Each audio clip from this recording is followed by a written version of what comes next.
as we head into our next session. I'm super excited that this one will be led by the editor-in-chief of Entrepreneur Magazine, Jason Feifer. I was honored to be connected with Jason during 2020, a business owner that I've worked with through Yelp for many years, actually let him into his downtown office when he got locked out. And they created a connection. And Jay, this business owner, really has a knack for customer service. And so much of his business success has been built through reviews and his presence on Yelp. And so with Jason and Jay chatting, they came up with an idea for a podcast. And that was now launched in November. It's called Behind the Review.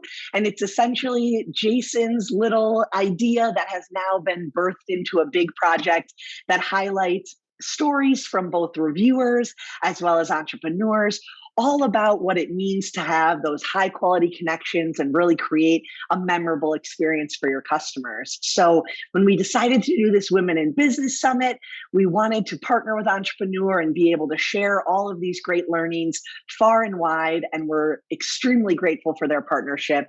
Jason is going to be leading this next session, which is an interview with Sarah Larson Levey. I'll invite you both now to turn on your cameras. They are going to talk all about how Sarah has made her transition into entrepreneurship, as well as how she's grown her incredible brand, Y7 Yoga. I'll remind all of you guys on the line, we will be using the Q&A function. There will be a little bit of time for live Q&A at the end. So feel free to drop your questions in there, and Jason and Sarah will handle those at the end of the chat. Without further ado, I'll hand it over to you, Jason. Take it away. Awesome. Well, thank you so much, Emily. And we are so thrilled to be working with Yelp on that podcast and this amazing event and all sorts of great other things. And I think that the thing that you just shared there about having an idea that just came out of a conversation with Jay and I about a podcast and then bringing it to life is like that's the journey. That's the entrepreneurship journey, is having an idea and then that awesome and crazy and zigzaggy path towards actually bringing it to reality, which is exactly what I'm going to be talking with Sarah about right now. And I'm really excited because Sarah has a fantastic journey. And I think that her story can really teach you about how to stand out in a really crowded marketplace. Because as you'll hear in a minute, when we talk about Sarah's own journey, she entered a space that is certainly not lacking for options, but she felt like there was in fact something lacking here and she could create it. So very, very briefly, Sarah can tell you more about herself better than me, but Sarah Larson Levey is the co-founder and CEO of Y7 Studio, a bicoastal fitness business that reinvented the yoga experience with hip hop beats and candlelight. And we are going to talk about a number of different things: her journey, great customer service, of course, because we're here at Yelp, leadership, and so much more. So first of all, Sarah, thanks so much for joining me on this. Thank you for having me. And what an intro, Jason. I appreciate it so much. I'm so excited to be here. Thank you to Yelp and to Emily for that kind introduction as well. Awesome. So Sarah, let's just jump right into it because we have a lot to cover and not a lot of time. So yeah. You were, this whole thing for you started with, you had pinched your sciatic nerve and you were looking for something that you could do to recover, I suppose. And yoga was a place you were looking at, but you weren't finding something that was right for you. Take us into the journey. Yeah. So I pinched my sciatic nerve, and it, when you're recovering from that kind of back injury, what they really want you to focus on is strengthening your core.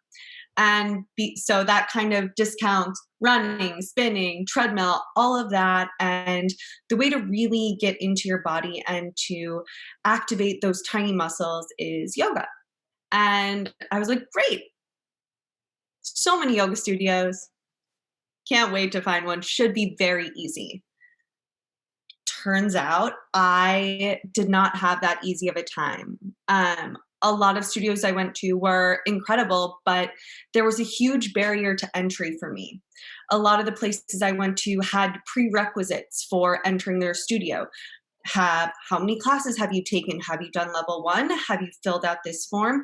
Have you taken class here before? You have to have a membership. And it was super overwhelming for someone who, like myself, who really wanted to engage with the yoga practice, but was just finding a hard time getting into it. Not to mention the range of classes that were offered at so many studios. And for me, a relative novice, I didn't know the difference between Ashtanga, Kundalini, Jivamukti, Hatha, Vinyasa. I didn't know. And there wasn't really anyone to tell me what I needed. And there also wasn't really an opportunity for me to try a ton of classes. So out of a ton of frustration, Y7 was born. It's a place. Wait, actually, Sarah, before you do that though, tell me that moment, because this is a setup that a lot of people have. They go out into the world, they're looking for something, they can't find exactly what they want, but it is a much smaller set of people who say, I will then be the person to actually create it. Why that turn for you? Because I was confused why it didn't exist. And it seemed like something that was needed. I didn't reinvent yoga in the slightest bit. I have done nothing that revolutionary except take all the elements I was craving and put them into one space. And what I did was make sure that we only offered really one type of class. So our clients are able to count on that consistency.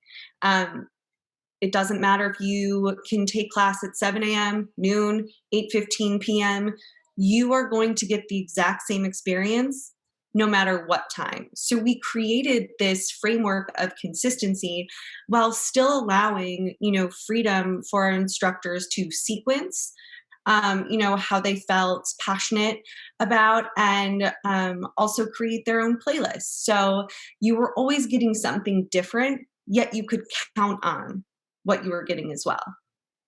Did you feel confident that you could create a space for yourself in the yoga world? Which is to say, here you have this, you've identified a problem, and surely you're thinking, I am not the only person who has found this. And you've come up with something that is solving that problem. The idea of that consistency, you're not having to deal with the multiple barriers to entry and all the confusion and all these 14 different kinds of yoga that you just rattled off, of which I've never heard of any. But still, you're looking at a very crowded marketplace, right? I mean, if you live in a city like New York, you don't have to go more than a block before you see a yoga studio. There's a lot out there. So how did you think through entering what is a very crowded space, even if you felt confident that you had a concept that wasn't being covered in that space? What's interesting about kind of the way that I thought about it was, I'm going to try it and we'll see if people like it. I had a full-time job for the first 2 years of Y7. And for me, it was just about seeing if there was room for another yoga studio in that space. And we started as a pop-up. We were just on the weekends, and we built a reputation by word of mouth. Again, by having that consistent experience, by being a space that clients could rely on, they knew what they were going to get. And what we did a little bit differently too than a lot of studios is we took a different route of not celebritizing our instructors. Y7 takes a route of very much putting the focus on the client. So we're thinking about, what's the client experience going to be as they walk in the door? Are they going to feel at home every time they go into a studio, no matter if it's on the West Coast, in the Midwest, or on the East Coast? Is it going to be a feeling of recognition? Are they going to get that? Are they going to know that if perhaps they were running late from work and couldn't get to the 6 p.m., if they go to the 7 p.m., they know that they're going to get just as good of a workout and just as great of an experience. And that's something that has always been at the forefront of my mind. It's a reason why I have chosen not to teach, because I want our clients coming for themselves. I think going to a studio for an instructor can be an incredible motivator, but what is that doing for you? What if that instructor relocates or, has to move on from that position? What is going on inside of you? Are you still going to keep going? Do you have enough drive and motivation there for yourself? And that's what I really want to instill in our clients, is thinking about what you want and knowing that you have the motivation, that you don't have to rely on an external source for that. So we've always been very, very conscious of the experience that we're providing to our clients and keeping it focused on them. So you just breezed through a really important decision that you made, which I'm just going to say it, and then we're going to come back to it in about like 3 or 4 minutes because I want to ask you something else first. But you had said you made a decision not to teach, but to be thinking about yourself as the leader, but also the customer. And so I'm going to just put a bookmark in that, because first I want to lead up to observations like that. You said that you had started with a pop-up and then grew from there, and so that is your testing the marketplace, I suppose, right? There's this phrase that I'm obsessed with from Reid Hoffman, the co-founder of LinkedIn, who says that if you're not embarrassed by your first product launch, then you launched too late. The idea being you can't put something perfect out into the world. Do not expect it. Instead, just get something out so that people can start reacting to it and you can start learning. And I'd love you to explain that learning experience and how you started to see what consumers were looking for and then start building that in. Because in your answer there, you referenced a couple things about consistency and people not being able to maybe do it at the same time every time. And I'm wondering how much of that came out of learnings from having just put something out there, the pop-up, and then growing from there, from just weekends to then weekdays, and how you started to capture those insights and build them into the company. Yeah, sure. So it's exactly what you said. I'm a big believer in just, you got to start somewhere. And I think if the last year has taught us anything, that none of us are exempt from change, right? You are going to have to change your business. You are going to have to pivot. It might not be as extreme as what we've experienced in 2020, but there will always be some form of your business that you will have to adapt. So by us doing the pop-up, it was really a chance to say, okay, do people want a 45-minute class? Do they want a 60-minute class? Is it an hour and a half? What is kind of our secret formula? What is too fast? What is too slow? What is the right cadence of classes to have in a day? It allowed us to try things and fail at them without being so tied to an idea that was tied to our business plan. So with that, you're able to adapt and you don't have to really, be so attached to these ideas, which I always think is funny in business plans. That's such a, especially when talking about yoga, because non-attachment is such a big part of the yogic practice, right? Not to get attached to perfecting a pose or to looking a certain way. It's about practice and observance and continuing to grow. So for me, it was a really awesome way to receive feedback and to also understand what maybe people just say they want, but don't really. So it was a really incredible way just to, throw the concept out there. And if it worked, it worked. And if it didn't, I wasn't, going to be so upset about it, but I'm thankful it did. Yeah. Right. Well, I wonder, I didn't know that about yoga and how a kind of unattachment is part of a philosophy there. Is there something from yoga that you have pulled to help you not be attached to these things? Because look, it's easy to go out with something and say, oh, this is going to work. And then when it doesn't, you think of it as failure instead of the way that you should think of it, which is data, right? You put something out there. If it doesn't work, that's great data. But getting that mindset shift is hard. How did you get there?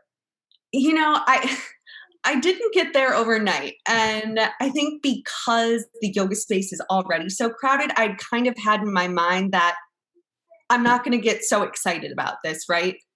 Because it's exactly what you said. In New York City, especially, every block has a yoga studio. So I was already in the mindset of like, let's just try it. No big deal. And this is really fun. And if anything, it's a side project. I have a place that I get to practice yoga at, and I'm stoked about it. And that was kind of it. So, it's a reason why I kind of kept my my full-time job at the time, and why I still stayed primarily focused on that through all of this. But as I've developed my practice more and learned more about the 8 limbs and how I can kind of bring those into my everyday life, this idea of non-attachment is super important. And it certainly helps when you're faced with difficult choices or decisions and change. And that's uncomfortable, right?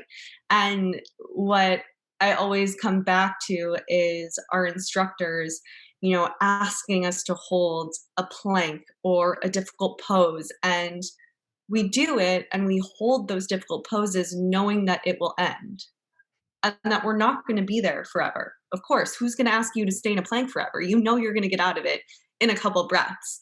And for me, that's such a relatable point to life, to business, to relationships. You're going to get through it.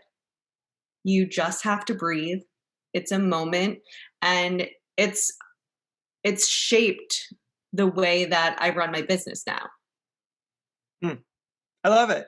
Yoga as a metaphor for business. Okay, you set me up really nicely to come back to that thing that I bookmarked a minute ago, because the way that you just spoke, right? You said our instructors ask us, right? So you are putting yourself, even in that language, as a customer.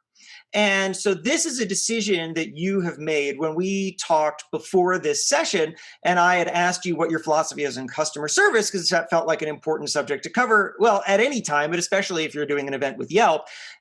You said that one of the big decisions that you've made that you see as a customer service decision is to think of yourself as the customer, not be a teacher. So dig into that more for us and help us understand why that decision was important. Sure. So, I do have my 200-hour. I am equipped to teach, but as the business was gaining momentum and, I thought about diving into that, the world of teaching, I really took a step back and examined why 7 existed in the first place. It wasn't my need to teach or to share my knowledge of yoga. It was because I felt lost. It was because I could not find a place where I felt comfortable to move my body. It was because I couldn't find a place where I felt like I could grow into my practice and to make mistakes and to really explore what yoga means to me. And that is key. I do not have, I am not some, spiritual master. I don't have, decades of experience in yoga, and we have incredible instructors. And I wanted to make sure that the why of the business remained super visible and that we didn't lose that. Because I think as a teacher, as instructors gain more knowledge and trainings, your passions can shift, right? And your understanding of the body shifts. I have instructors who are so incredibly knowledgeable about anatomy and bones and muscles, but if you say that to a client and use those anatomical terms to someone who's just walking into the room for the first time, as a client, for me, I'd immediately be like, oh, this is too advanced for me. So, and it's easy, to get passionate about those things and the body and anatomy and movement. And I love that. And I love, every single one of my instructors has such a different level of knowledge and different passions in different areas. And while that's incredible, it's also super important to recognize that at Y7, that may not be knowledge that our clients have. And so to keep it in a way that the practice is accessible and that it feels inclusive for anyone, no matter what their level of, yogic knowledge is, that they can step into the room and they can come as they are. And that was super important to me because what I felt, I would never want anyone else to feel when they were trying to find a place to practice. So that was, and that still remains true today when, I feel it's just important to remain focused on, what that client experience is and how it's going to be seen through their eyes. Mm. Your story reminds me of something that I discovered of myself early on in my magazine career. I worked at Men's Health and I didn't know anything about men's health, capital or lowercase. It just was not a subject that I knew anything about. And now here I am editing these detailed workouts, 10 minutes of this and 10 minutes of that. And I didn't understand this at all. And I was very intimidated by it because here I am new to this and I want to do a good job and I feel like I can, but I don't know this stuff. And then I realized that actually having an outsider view of it was really valuable, because if I didn't understand something written in this workout, then nobody else who was a casual reader of this magazine was going to understand it either. And so I embraced my outsiderness, and I would go back to our expert who was writing these things, and I would say, you didn't explain what this curl is, or I don't understand what this is. And if I don't understand it, other people won't either. And I think that ultimately made me better. And reason I share this is because, of course, you in your own journey, as you said, you weren't running like a previous yoga company and then started this. You were an outsider, and you seem to have made a conscious decision to hold on to some part of that outsiderness, even as you're now building this business. Can you speak a little more to that? Yeah, sure. You just actually reminded me of a funny moment. My husband likes to do, HIIT workouts through various apps, and he was like, do it with me. And I was like, okay, sure. And they started using all these terms like EMOM and AMRAPs. And I was like, what?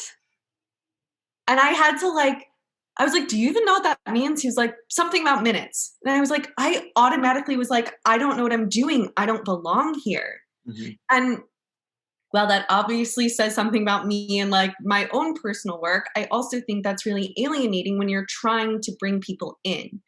And so I think that's super important. And that's what, as a business, we're really trying to do, is cultivate community.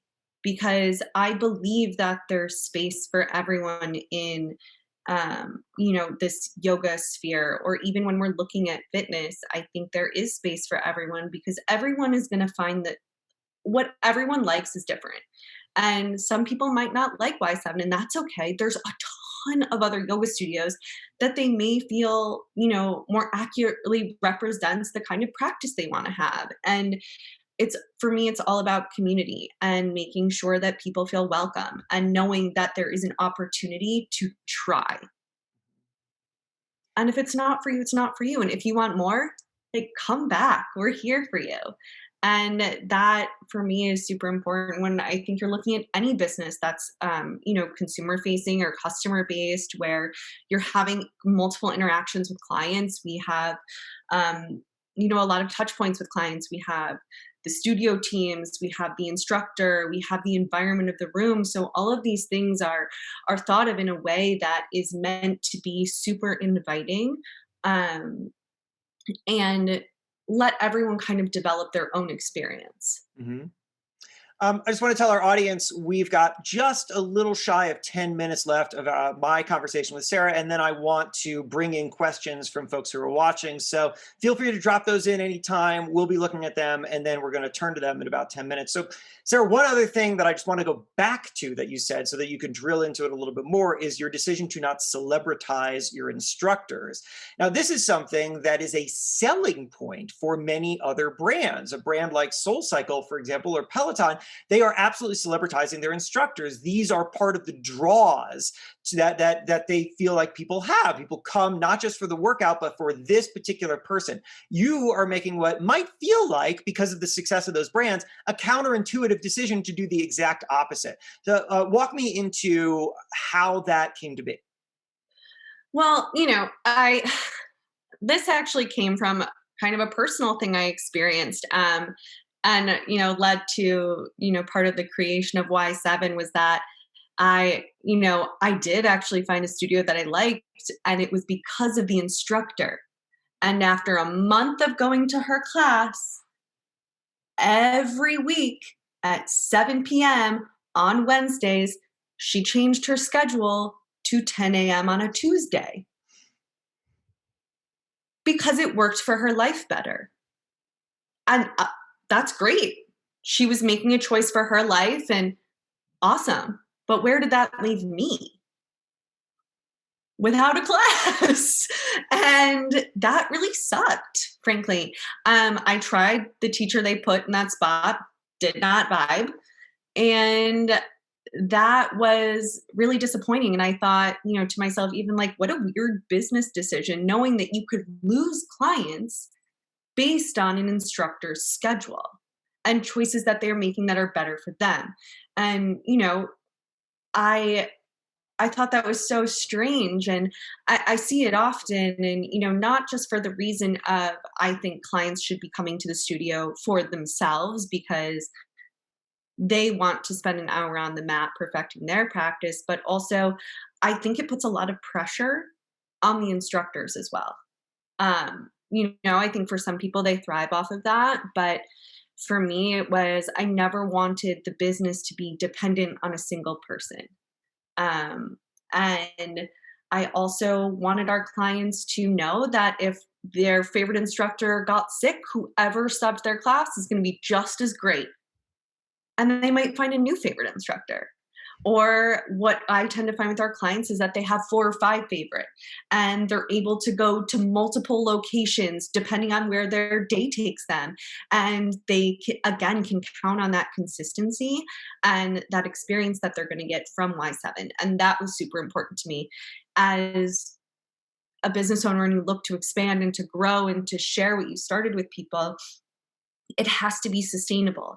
And it is not sustainable for one person or 2 people to carry an entire brand of brick and mortar locations.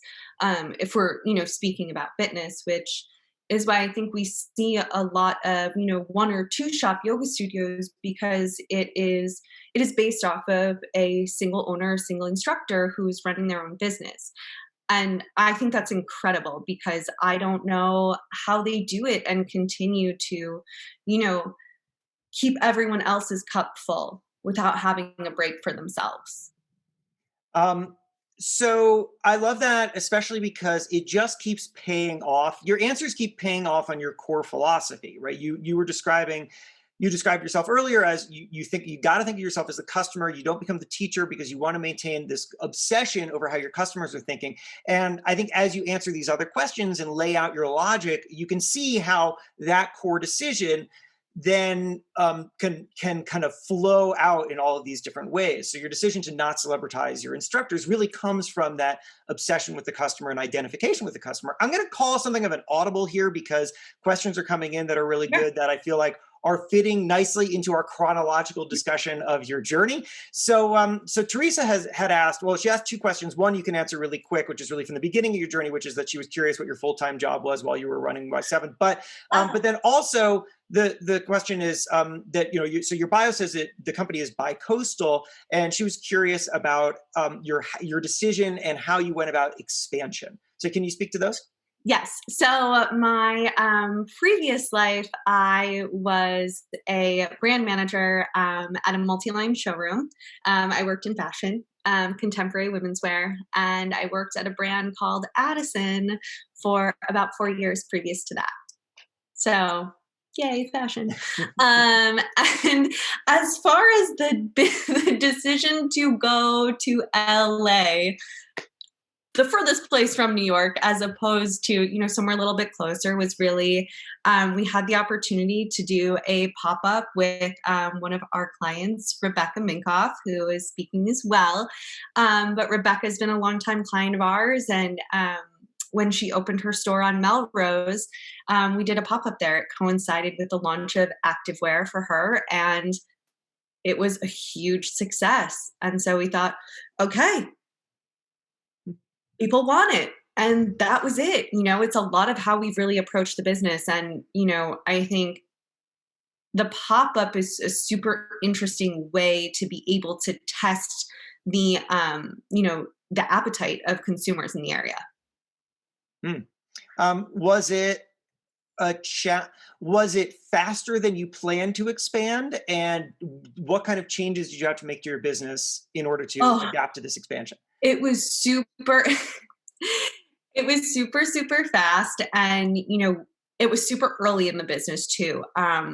That West Hollywood location was our fifth one. And I started going back and forth at the time. I actually lived in LA for the first 3 months of 2016 when that studio opened, to make sure that it's all about the experience, right? That consumer experience was consistent and exactly what we were doing in New York. We still have a lot of clients that are bicoastal, who have bicoastal packages, who are going back and forth between the studios. And we wanted to make sure that everything was super, super dialed and consistent with the experiences. So my first 3 months were really spent training the instructors, working with the studio teams. I worked the desk every single day for those 3 months. I was fortunate that I had a few teachers from New York who had relocated to Los Angeles for different opportunities.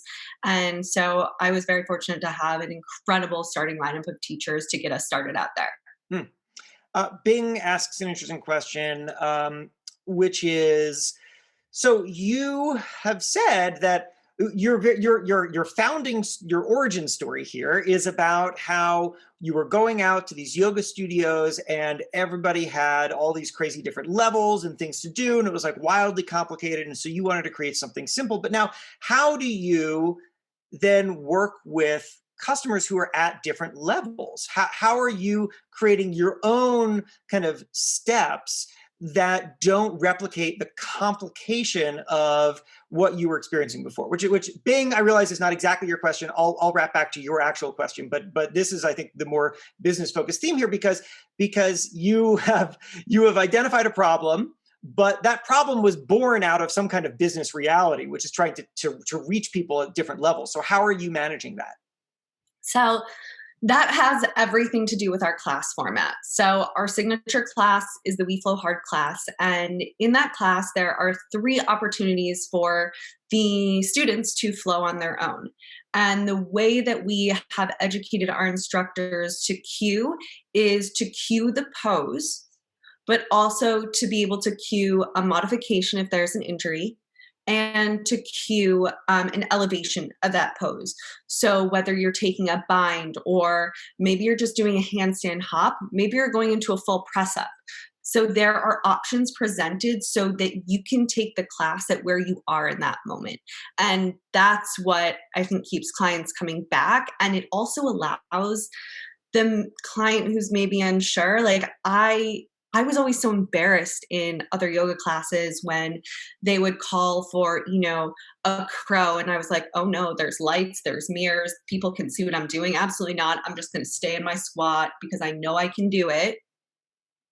In Y7, it's dark, it's candlelit, there's no mirrors. And my favorite thing ever is when an instructor calls for an inversion or something like that, and you hear thump, thump, thump, thump, because every single person is trying something and people may fall, and it's okay. And people embrace it and you get back up, and that's how you grow your practice, right? You have to try. But if there's all these other things around you that are preventing that, then what's the point? I love that. Let me see if I can expand it out even a little bit more, because Bing's actual question was, so this person is teaching kids robotics and is curious about advice for engaging students at different levels, which is something that you're doing. And so it sounds like, if I can kind of extrapolate a couple things, but then I'm just going to throw it back to you for a response, is 1, create a safe environment so that people at different levels all feel comfortable at whatever level they are, even though they're surrounded with people at different levels. And then 2, as the instructor, you have to go in with almost like a decision tree for people where you have different things that people can do at the same time, depending on where they are. Is that about right? Yeah. Yeah, absolutely. And it's also kind of a freedom within a structure, right? There is kind of this base that everyone knows what they're coming in to do. Every student knows they're coming into a yoga class, and they know that they're going to flow 3 times, that they're going to be able to flow on their own. But within that structure and that, reliability of that structure, there's freedom.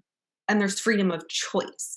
And I think that's when, you get if we're speaking about the children robotics, that gives your lower level students who may not know as much the ability to ask questions because they're not being held to a rigid, format or curriculum.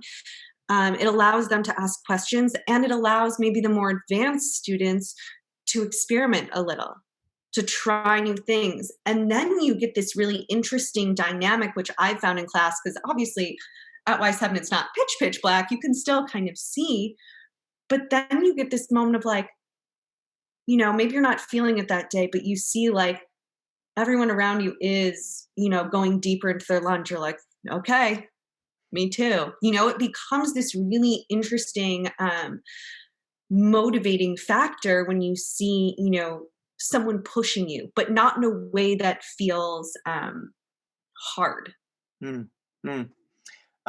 Totally different direction. Tamara asks about, it's sort of a real estate question. You're looking for locations for your studios.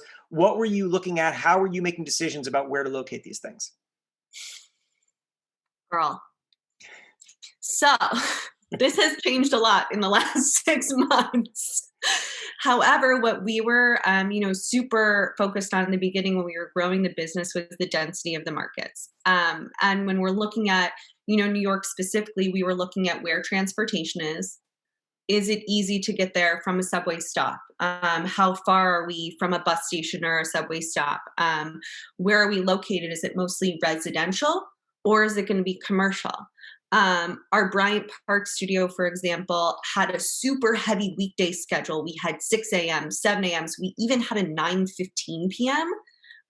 During the week, a couple nights, because there were, a lot of ad offices and a lot of banking over there. So they sometimes would get off work late. But my weekend schedule there was very light, just 2 classes a day. And then in opposition, the Williamsburg studio was very, very heavy on the weekends because it was more of a place where people lived as opposed to where they were going to work. So you kind of have to look at all the demographics and the geographics of the areas that you want to go into. And that will help you create your schedule or create your programming. That was great. And I love the hyper-specific questions that we're getting now and the hyper-specific answers. So here's another one, which is about pricing. So you're in a saturated market. I assume you have to be very aware of what your competitors are going to be pricing these things at. You also did a lot of experimentation. So curious how your pricing has evolved and how you ultimately reached where you are. Sure. So our pricing has not changed that much. What is interesting about the yoga market is that it is one of the only fitness modalities where it is acceptable to be donation-based, which I think has caused a depreciation for the experience that you're getting. We've always held firmly that, our pricing has always been somewhere in between what boutique fitness is charging, which is always pretty much upwards of $30 per class. We're at $25, and kind of the median for yoga is around $25. So we looked at the competitors not only in the yoga space, but also in the boutique space in general. What we found is we're not really directly competing with a ton of other yoga studios. I find that we're a great complement to a lot of other studios where you're getting a little bit more of an intense, strength and cardio workout from Y7 as opposed to, lengthening or alignment based yoga practices. So just a lot of looking and research into the market and understanding where we are different from other studios as well. All right, we got 3 minutes left. We're going to try to fit 2 more questions in. So we're going to go rapid fire here. So first of all, shout out to Tamar who asked that last question. I forgot to actually name her. Okay, Raquel asks, how are you finding new customers right now? Tell me about customer acquisition, particularly at a moment like this where everything is scrambled and everyone's overwhelmed. What's been the strategy there? We got hit very hard by COVID. The whole fitness industry really we got hit pretty badly. And we had to pivot very, very quickly to an online platform. My CMO is incredibly brilliant and built out our app within 3 weeks. And we just kept talking about it. We didn't have the resources to do targeted campaigns or things like that. We just kept talking about it. We kept talking about it to our clients. We talked about it to friends. We asked people to talk about it. Hey, will you try it? Let us know what you think. We just wanted people to try it. And that's the biggest thing. It's how we grew the business in the first place, was word of mouth. And, it kind of comes back to, why we're here with Yelp, which is, it's all about the reviews and the experience that you're getting. So everything we've done is really to try to get people to talk about it. If they didn't have a great experience, why? We're huge feedback of culture at Y7. We will take feedback from anyone. We want to hear it. We want to know. We want to make our spaces better. We want to make the product better. We want to make the classes better. And we're here for that. And that comes with adapting and listening. So we only have about a minute left. So actually, I'm just going to ask you something that builds off of what you just said as a nice kind of closer, which is, we think about the future, we think about great growth, we think about all the new opportunities that we're going to be facing. You just described a kind of culture of thinking about how do we always get better. And so I'm curious how you have instilled and how you continue to try to build that culture of making sure that your team is always thinking about how can we be better? How can we improve? Yeah. So it seems kind of extreme, but we actually do bi-monthly reviews with every single person in the company. When pre-COVID, when we had 15 studios and over 300 employees, every single one had a bi-monthly review. And that's super important. If you're not communicating, if you're not talking, if you're not listening, things get stale. And we know that, in this world and in this environment, there's always work to do, and there's always ways that we can be better and continue to contribute. So that's just the mindset that we've cultivated in our culture and what we're going to continue to do. That's awesome. Well, Sarah Larson Levey, co-founder and CEO of Y7 Studios, thank you so much for the time and the insights. And particularly for me, I'd say the great insights on customer obsession and relating to that customer, I think is just really valuable. So Sarah, thank you so much. And Emily, the floor is once again yours.